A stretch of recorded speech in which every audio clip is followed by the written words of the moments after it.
Part 4. Shaltia leapt up and, like a little bird flitting through the night, she hopped over the log barricade at the cave entrance. The vampire brides which accompanied her slowly advanced forward. Shaltia looked on her targets with a smile. They were a disciplined, well-trained party. The frontliners comprised 3 male warriors, each equipped with different gear, but all of them had on a hauberk of scale armor, with a weapon in hand and a large shield on their backs. Behind them was a red-haired female warrior in banded armor. There was a lightly dressed man holding a staff in the rear. He was probably an arcane magic caster. Beside him was a divine magic caster who wore a cleric's robe over his armor and had a holy symbol shaped like a flame around his neck. There were 6 of them in total, and although they were surprised at the sight of Shaltia as she emerged from the cave, they calmly went on alert, a movement born of accumulated experience. That's good. Although it was not bad to slaughter weak humans, who had the consistency of tofu, more resilient opponents like this were more interesting. With a look of anticipation in her crimson eyes, Shaltia directed a predatory grin at the people before them. Speak. Shock appeared on the face of the arcane magic caster, but only for a moment, and then his expression hardened.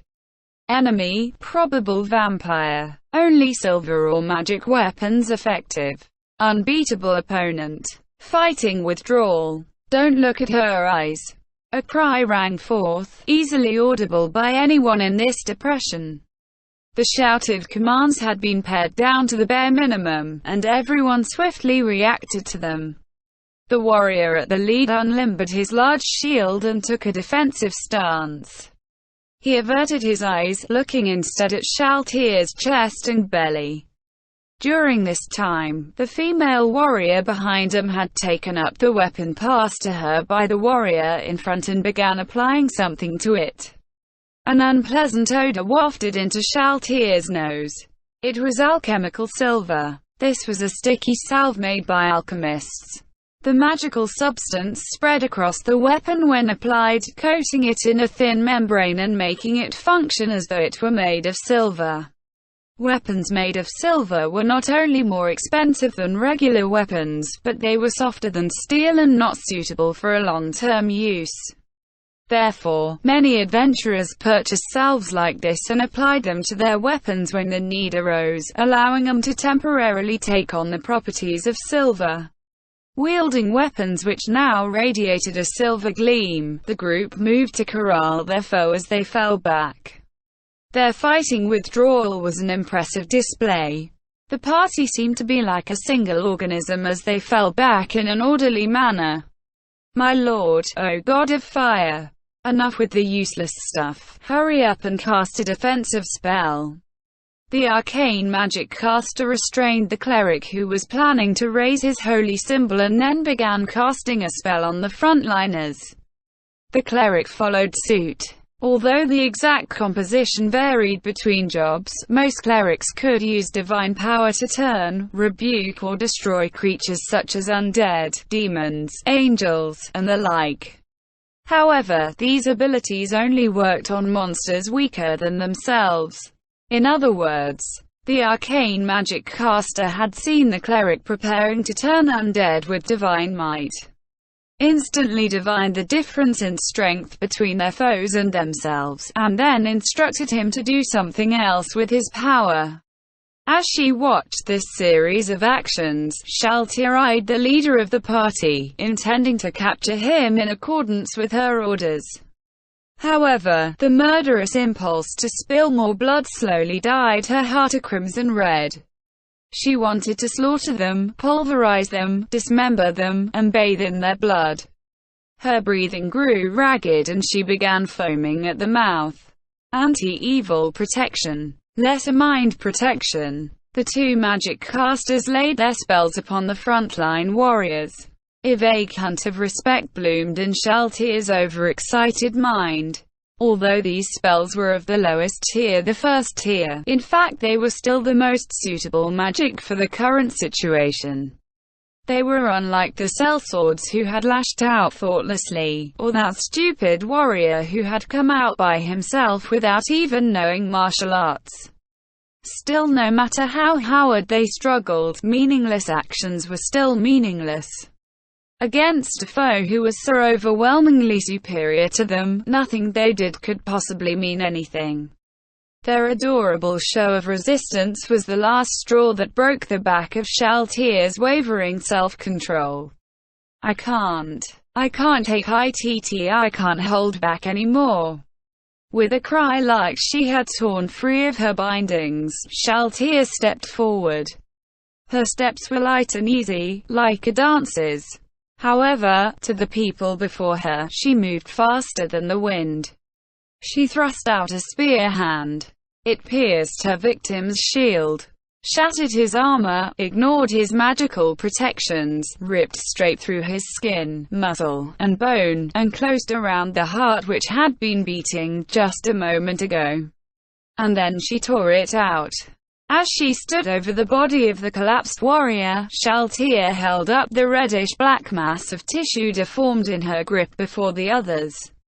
The female warrior whimpered in fear, while the priest's face twisted in anger. Shaltier had expected these reactions. Satisfaction filled her as she watched them, and with a revolting smile, she cast a spell. Animate dead. The warrior who had lost his heart slowly stood back up, now transformed into a zombie, the lowest tier of undead. Yet, she was not finished. Shaltier gulped down the heart she was holding, and then reached into the orb of blood floating above her. What she brought back down was a pulsing lump of gore, a caricature of a heart.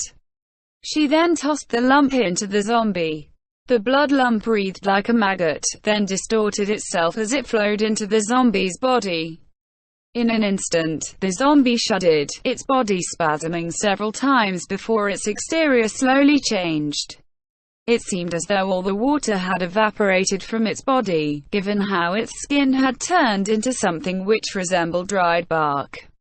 It sprouted sharp claws and its canines jutted out. Before long, the undead creature before them could no longer be considered a zombie. As they watched the birth of a lesser vampire, the adventurers exclaimed in shock. Impossible. I've never heard of a vampire which could use such high-tier magic without cost. You're looking at one right now, so don't panic. Calm down and think. But retreat's going to be hard. Attack. Oh. The cleric panicked. Perhaps the others had been influenced by that, but one of the warriors swung at Shaltier. The other attacked his former comrade, who was now a lesser vampire. My lord, O god of fire, repel the unclean. The cleric held up his holy symbol, which emitted a burst of divine power. Of course, it had no effect on Shaltier. Ah ha ha ha. The sword of one of the warriors bit into the body of the lesser vampire, which had been immobilized possibly by the cleric's divine power. This was a half-baked lesser vampire which had been made from a zombie. Which was why the divine power was actually effective, but the knowledge that the zombie she had made had lost her divine power displeased Shaltier. She flicked her little finger, parrying the sword pointed at her, and then glared annoyedly at the cleric who stood in the back line. Gi loosed. She casually swiped her right hand, but this careless blow was enough to behead the sword-wielding warrior, sending him to the ground in a spray of blood. Lesser strength. That buff spell was cast on the final warrior, who was now fighting a slowed-down lesser vampire with his own enhanced body. The warrior had the upper hand, and pressed his advantage. Since they seemed to be having fun, Shaltier decided to leave them be. After all, there was still prey rearing. Her mind clouded with bloodlust, Shaltier turned to the cleric before her. The female warrior stepped forward, putting herself into the line of fire, though she only wielded an ordinary steel weapon. How adorable. She's still taking a stance with a sword despite her fear, though that was ultimately the pitiful resistance of a small animal. A wave of heat and delight grew in Shaltier's lower abdomen. What sounds would she make when she chewed off her fingertips? Maybe she could cut off her ears and feed them to her. No, she should drink her blood first. After all, she was the first female prey she had encountered since she had come to the outside. "You'll be my desir RRTT. Shaltier bellowed from her gaping maw as she leapt over the woman. Easily leaping over the female warrior, Shaltier landed before the arcane magic caster and the cleric. Before the cleric could react, Shaltier already had the hand holding his holy symbol in her grasp, and she squeezed. The cleric's bones disintegrated under that irresistible force, and shreds of muscle and skin squirted from the gaps between Shaltier's fingers. Gawa. After hearing the cleric's cries, Shaltier was quite pleased with herself, and decided to grant him mercy and end his torment. With a wave of her hand, the blood spurting from the stump of the cleric's neck flowed into the orb of blood above Shaltier's head. She nodded in delight. At this point, somebody thrust a sword into Shaltier's back with all their strength. However, attacks like that were completely ineffective against her. Shaltier stood firm like a great tree, though she found the sword point protruding from her chest a minor inconvenience. "No way. It's not working. Isn't this a silver weapon?" The sword had pierced her chest and her heart, as it turned out, but Shaltier's nonchalance drew a garbled scream from the female warrior. Since the female warrior did not have a silver weapon, she must have taken it from the body of the slain warrior. The arcane magic caster was correct, but he was not entirely right. In order to harm Shaltier, one needs a weapon made of silver and possessing sufficient mana, or a weapon with a powerful elemental enchantment. Simply being made of silver was not enough. Shaltier paid the female warrior behind her no heed, and looked at the shocked arcane magic caster. Magic arrow. In desperation, the magic caster cast a spell, sending 2 arrows of light streaking at Shaltier. However, they were easily resisted.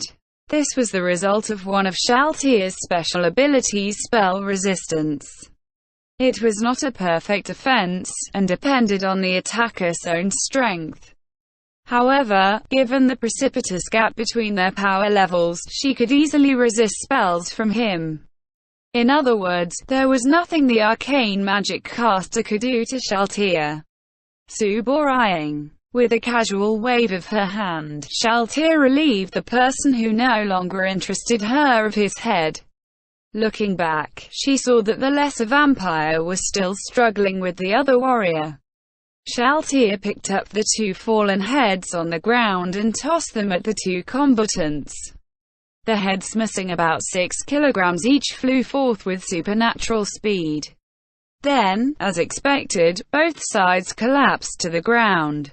While Shaltier was not paying attention, the female warrior, flailed wildly at Shaltier's body with her sword. Still, what good did that do? It did not hurt or even bother Shaltier, and it was a meaningless gesture. The only effect it had was opening up holes in her clothes, but as long as Shaltier herself was fine, the magic clothing would automatically restore itself. WooshOurWorldAudio.com. Now Theen Desir RRTT. Let's see EAAATT. Shaltier sounded like a child leaving their favorite food for the last. However, she had a nauseating, wicked smile on her face as she turned to face the female warrior who was hacking away at her back. As the female warrior met Shaltier's crimson gaze, the female warrior realized that she was the sole survivor, and stumbled back, eyes glistening with tears. She scrabbled at her waist pouch, fishing around inside for something. Shaltier leisurely savored the blood-dimmed world before her. She seemed curious about what the woman was doing. Soon, the female warrior pulled out a bottle and threw it. Shaltier narrowed her eyes at the bottle tumbling through the air, and smiled coldly. Although the female warrior had hurled it with all her strength, the speed at which the bottle traveled seemed almost unbearably slow to Shaltia. She could have easily dodged it, but her pride as one of the strong did not allow her to avoid it. In addition, she wanted to see the look on the woman's face when her final trump card crumbled before her eyes. The urge to slaughter grew and grew. However, Shaltia tamped it down. After all, the more she controlled herself, the sweeter her delight would be when she finally indulged herself. Shaltia watched the bottle flying at herself, and idly contemplated it. It was probably holy water, or some sort of firebomb. She refused to give up despite knowing her struggles did not matter, and continued her pitiful resistance. Perhaps she should start by making her suffer until she prayed for death before slowly tasting her blood. If she was a virgin, she would drain her dry, but if not, there were all sorts of lovely games they could play together, as long as she minimized the amount of blood lost. Having made her decision, Shaltia swatted aside the flying bottle. The force of swiping at the bottle caused the crimson fluid within it to spill from the bottle's mouth and splash on Shaltia's skin. And then there was a faint stinging pain. The insides of Shaltia's mind went white for a moment, and her bloodlust was instantly extinguished. She looked at the place from which the pain had come, which was the hand which had battered the bottle aside.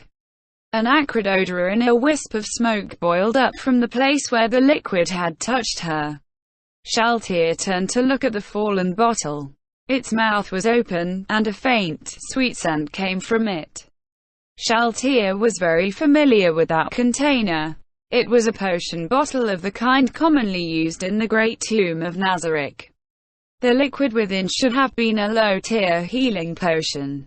Since healing items could damage the undead, it was probably why Shaltia's skin had been slightly dissolved. Impossible. Her roar shook the very air. Capture that woman unharmed. Upon hearing Shaltia's command, the vampire brides who had only been watching from the sidelines up till now sprang into action. In an instant, they had seized the arms of the female warrior while she attempted to flee during Shaltia's brief stupor. The female warrior struggled valiantly, but the vampire bride's strength far outmatched hers, and they dragged her before Shaltia. "Look into my eyes." Shaltia seized the female warrior's chin and forced her to look into her mystic eyes. Of course, she was very careful to control the amount of force that she used. It would be quite troublesome if she ended up wrenching the woman's jaw off because she used too much strength. This was because Shaltia could not use regular healing spells, despite being a divine magic caster. A thin film seemed to cover the eyes of the female warrior as she was forced to meet Shaltia's enchanted gaze. The look of fear and hostility on her face soon became one of friendliness. This was the charming effect of the mystic eyes of charm, skill, and Shaltia ordered the female warrior released once she felt it had taken full effect. There were many questions she wanted to ask, however, one burned AEAD of all the others. Shaltia picked up the fallen bottle and held it before the female warrior's face. "Tell me about this potion. Who did you get it from?" "A man in black armor gave it to me at the inn." "What about it?" The female warrior's answer seemed to leave that unsaid, and Shaltia's body seemed to freeze over. "No way. No, this can't be. But where? In which city is this inn?" It was an inn located in Erantal. Shaltia gasped in shock as she felt the world spin. This was because she had a rough idea of who the black-armored man actually was. If her guess was correct, that only raised more questions. Why did this woman have this potion? That person would not give out potions for no reason. Could it be? Had that person given the female warrior an order? Or perhaps he had given it to her in order to strengthen the good relations? Shaltia recalled the dashing image of Ainzul Gaon, the absolute ruler of the Great Tomb of Nazarick. The unease she felt at possibly having ruined one of her master's plans filled her with limitless frustration. Why did you come here? What was your objective? She was no longer in the mood to dance around the topic. She had to find out as much as possible, and so she stared at the female warrior with eyes that were now bloodshot for a completely different reason. Yes. Our job is to protect the city, so we came to investigate when we heard there was a bandit's nest nearby. In the end, we found something strange, so we split up our team. Our party was responsible for a reconnaissance in force, which brought us here. You split your team? Yes. We didn't know how many bandits were present, so we decided to split up and draw the enemy into a trapped area the other party was setting up. So there's another team, Shaltia muttered. She clicked her tongue as she realized that this meant more trouble for her. Then, how many of you came here? There were 7 people including me, and then… Wait, 7 people. Not 6. Shaltia counted the corpses around them. 3 warriors, 1 mage, 1 cleric and this woman. The numbers did not add up. The female warrior's answer to Shaltia's doubt-filled gaze was direct and to the point. Yes, there was also a ranger. He said that he would hurry back to Rantel for help if an emergency occurred. Say what? The arcane magic caster's voice had been very loud enough that everyone in the depression could hear him. Eyes wide open, Shaltia charged up to the sides of the lowlands, faster than the wind. She leapt over the edge and looked around. But even her dark vision-capable eyes could not penetrate the depths of the forest, and though she listened carefully, she could only hear the wind blowing on the grass and trees. Shaltia did not possess any detection abilities or divination magic. Under these circumstances, finding a single person in the entire forest would probably be impossible. Son of a bitch, she cursed. He had escaped. She had been too careless. Shaltia ground her teeth as she realized that she had let 2 of her prey slip away. Familiars. Several shadows wavered into existence near Shaltia's feet. The shapes of several wolves appeared, but unlike regular wolves, their fur was black as night, and their eyes radiated a malevolent crimson glow. They were level 7 monsters, vampire wolves. One of the skills Shaltia possessed was called Household Summons, which allowed her to call forth various monsters. However, these were the ones best suited to tracking and pursuit. Hunt down and kill everyone in the forest. Upon hearing the shouted order, the 10 vampire wolves surged into the woods as one. As she watched the vampire wolves leave, Shaltia felt that there was very little chance that they could eliminate the opposition. She thought of Aura, and mused that even if he was not as talented as her, the opponent was still a ranger, and ought to know how to evade pursuit. In other words, he would probably escape. If that was the case, what should she do next? Shaltia hurriedly returned and seized the female warrior before asking, "Did anyone else receive a potion or other items from the man in black armor?" "No, I don't think so." "Really now? Then, next question, will that ranger link up with the other party?" "No. Our plan was that if either of the parties was in danger of being wiped out, he would abandon the other one and return to the city. That choice had the highest chance of keeping us alive. They had made meticulous preparations in case they failed, and it was this careful planning which had left her powerless to respond." As Shaltia realized this, anger burned within her. "How dare you miserable humans come up with so many tricky ideas? If I earn the right to rule you, I'll treat you like the worms that you are." Still, even venting her spleen would not change the present circumstances. The opposition would bring news that there was a vampire here back to the city. Although Shaltia did not know if the opposition had clearly seen her face, human eyesight would probably not be able to discern the identity of Shaltia in the depression. Even so, shit. Shaltir cursed again, and then continued to think. The orders Ains had given her were, "Your prey this time the criminals and other undesirables whose absence will not be missed. For instance, if you encounter anyone among the bandits who can use magic or martial arts, you are to capture them at all costs, even if you have to drain them dry and make them your slaves. You are also to capture anyone who knows about this world and who is skilled in combat. However, do not make waves.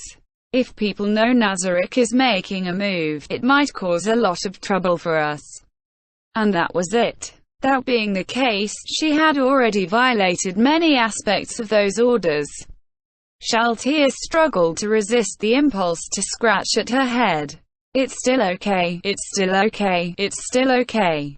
She seemed to be trying to persuade herself. Perhaps the other side would bring the news of a vampire back, but her name and the involvement of Nazarick would not be exposed. In other words, she had not left any clues which would link the vampire attack here to Nazarick.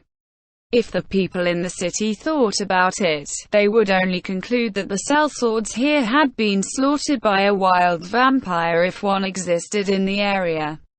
There were inconsistencies everywhere, but the opposition would not be able to find them without gathering more information.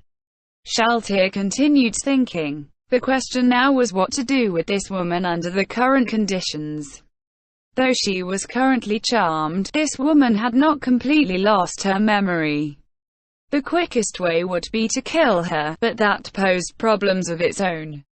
Namely, why Shaltir's master had given this woman that potion. If her master had given her the potion for some reason or purpose, then killing this woman would obstruct her master's goals, which would be very bad. If she let her go, her employers would definitely ask why she was the only one who had survived. In addition, she knew a lot, in particular, Shaltir's appearance. While that was not a problem now, nobody could tell how that situation might develop in the future. The best way would be to contact her master, but Shaltir could not use the message spell. Then what should she do? "Ain-sama is going to scold me," Shaltir muttered so softly that nobody could hear, grabbing her head in agonized thought. "If only I didn't have this blood frenzy. No, saying that would be disrespectful to my creator, Peroncino-sama. If only I could control this blood frenzy." It was too late for any regrets, and no matter how she dealt with this woman, it seemed a scolding would be inevitable. The question now was how to minimize the damage which had been done. Worse was still better than the worst. Shaltir thought and thought, until it seemed smoke would start to come out of her ears, before coming to a conclusion. Rather than killing her, letting her live gave her more options. She could not take back the fact that she had killed her, but sparing her allowed room for the situation to play out. That was what Shaltir had decided. Or rather, this was how desperately she was trying to delude herself. "What is your name?" "Britta." "Got it. I'll remember it." Shaltir ordered the girl called Britta to stay where she was, then brought her two vampire bride servants some distance away. "In any case, let's recover everything here and then retreat right away." She had her doubts about whether there would be time for that. However, she still had to take a chance and hope that the opposition would think that wealth had been her objective. Though she had failed in her mission, she still had to make plans to spread false information. "Shaltir-sama, what should we do with the women?" As she heard the question, Shaltir looked to Britta in the distance. "Leave her be." "No, I was referring to the other women." "What? What other women?" "Yes, Shaltir-sama. I searched the interior to root out any fish who slipped our net, and I found several women who seem to have been used to satisfy the men's lusts. What should we do with them?" Shaltir's face froze. What was this all about? Shaltir turned back to look. If her face had not been seen, she could leave them and be done with it. However, she did not know if that was the right choice.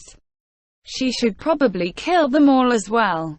No, if she did that, it would be quite unnatural for Britta to be the sole survivor. Shaltia was frustrated that she could not come to a conclusion which benefited her. What should we do? I don't know. The look on Shaltia's face seemed to say, why the hell are you lot telling me all of this? As long as I don't know, I can claim ignorance, but if I know and deliberately ignore it, I'll be betraying my master. Whatever. I don't know. Leave them be. Dump them here. Throw Britta in with those women. Will that be all right? How the hell should I know? Damn it. Shut the hell up. My apologies, Shaltir-sama. We're leaving. Get ready. The vampire brides bowed and began moving. Shaltia grabbed her head and slowly crouched down. I'm going to be scolded for sure. What should I do? However, Shaltia raised her head, looking toward the part of the forest where the vampire wolves had gone. Did they find him? Shaltia sensed the disappearance of her familiars. It was not the disappearance of magical banishment, but the discorporation of being killed. Follow me after you take care of that woman. Get the marker ready. Having made a decision, Shaltir paused only to snap off a terse command before sprinting out at lightning speeds.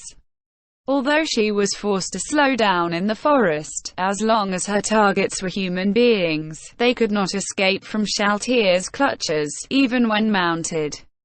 She burst from the forest, to the last known position of her familiars. There were 12 people before her. Each person was attired in a full panoply of equipment which varied between each of them. Their gear was not simple and functional, but as decorative and unique as Shaltir's own equipment. They looked quite potent at a glance. Of course, Shaltir did not have any skills to discern the power of magic items, so she had to go by her gut, but she felt that their magic items might be of legendary class or above. Doubts appeared in Shaltir's head, given that she had no idea where these people hailed from. These 12 people seemed completely different from the others that Shaltir had seen in this world. It was the difference between a lion and a mouse. Shaltir considered the 12 men and women, and her gaze finally rested on one of them, a man. That man. Is he strong? Shaltir was surprised and had no levels in dedicated warrior classes. So her assessment of her opposition's strength told her that he was not only stronger than the vampire brides she had brought along, but stronger still than Solution, the Pleiades battle maid. Shaltir took a closer look at the man. The gear he wore seemed to have been designed for use by a man, which was why she had pegged him as a male, but he seemed quite androgynous in appearance. She did not know if he was male or female, since he resembled both a man or a woman, yet did not look like either. He was not very tall, and seemed quite youthful. Perhaps he was still growing, which only made it harder to tell.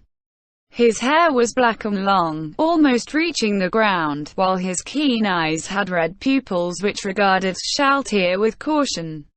He carried a plain-looking spear which seemed incongruous with the rest of his equipment. Use it. The man issued a clear, crisp command, like the surface of a frozen lake, and panic broke out in the rest of the party. Shaltir had no idea what those words meant. However, she imagined that whatever was being used was powerful, possibly enough to rival Shaltir's Soul Divine class item. The others sprang into action in response to the command, but Shaltir paid him no heed. There was only one person who stood out in her reckoning.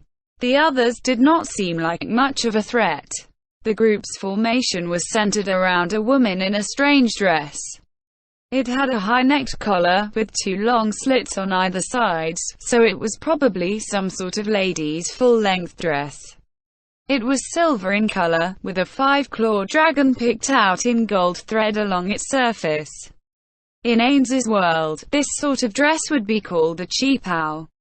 However, the woman wearing it was very old, her face was full of wrinkles, and her exposed legs looked like burdocks or dried potatoes. That dress was thoroughly unsuitable for her, and frankly speaking, it made onlookers frown. Shaltia even went so far as to avert her eyes. However, this was the last link in a long chain of accidents and coincidences. If even a tiny little detail had occurred differently, things might have turned out some other way. If Thanes had not captured Negan. If Thanes had not counterattacked the Theocracy's divination spell so fiercely. If the Theocracy had not mistaken this for the revival of the Catastrophe Dragon Lord. If Shaltia had not been distracted, perhaps events would have unfolded differently. However, the sum of all these possibilities might have instead been phrased as an inevitability. That ch2 was called Downfall of Castle and Country, ch2. This was a sacred treasure left behind by the gods who saved all humanity, and its power exceeded that of anything which Shaltia carried. TL note: this is the item Negan mentioned as ch2 in Volume 1. Shaltia shivered. This was the first time which Shaltia as a guardian, one of the highest ranking entities in the Great Tomb of Nazarick, had ever shivered. It was a subtle observation, or one could call it a warning from a sixth sense. Shaltia's eyes turned, intending to seize the old lady her instincts were warning her about. That human had to die at all costs. The spear-wielding man rushed at her just as she realized this and was about to make her move. Get lost. Shaltia batted him aside with all her might. However, when subjected to a strike that would pulverize a weak human being, the man was simply knocked back and did not perish on the spot. In addition, his will to fight was still intact despite being blown away. Shaltia cast a spell, centered on the old lady. Masshold species. She wanted to capture several people. This was because she had a premonition that capturing these people would not only make up for her previous errors but earn her praise. As she thought that, Shaltia's mind suddenly turned white. It felt as though part of her thought processes were gone, because she could not comprehend what was happening. And then, when she realized what had happened, Shaltia was shaken to the core, fear filling her undead heart. This was mind control. As an undead being, she should have had complete immunity to mind-controlling items, yet her will was still being dominated. She desperately tried to engrave hatred and anger on her gradually whitening consciousness, and as her mind pondered countless variations of the worst-case scenario. She wailed, weeping tears of blood as she struggled to fight back against the dominating force which was corrupting her, a guardian of the Great Tomb of Nazarick. However, despite Shaltia's frantic resistance, her will was steadily bleached away. Nor could she use teleportation magic. This was because her mind would be completely overshadowed if she allowed herself to be distracted by such matters. Shaltia used a class skill to create a purifying javelin. It was a gigantic lance of the holy element, and despite her own evil alignment, it could still cause massive damage to her foes. The most important thing was that she could spend MP to imbue it with perfect accuracy and tracking ability. As she marshaled her utmost opposition, Shaltia glared at the user of the technique, the old lady who was planning to defile her. She did not take the man who held the large, mirror-like shield standing between her and the old lady into consideration. And then she threw. With the part of her mind that was still conscious and aware, she hurled the lance which she held. As her mind went white, she used that skill of hers to the full extent of its power, striking an augmented blow. The strike flashed by in a streak of light and struck the old lady after penetrating the body of the man in front of her and the shield he was holding. The last thing Shaltia saw was the panicked group and the two of them coughing up blood in agony. End chapter.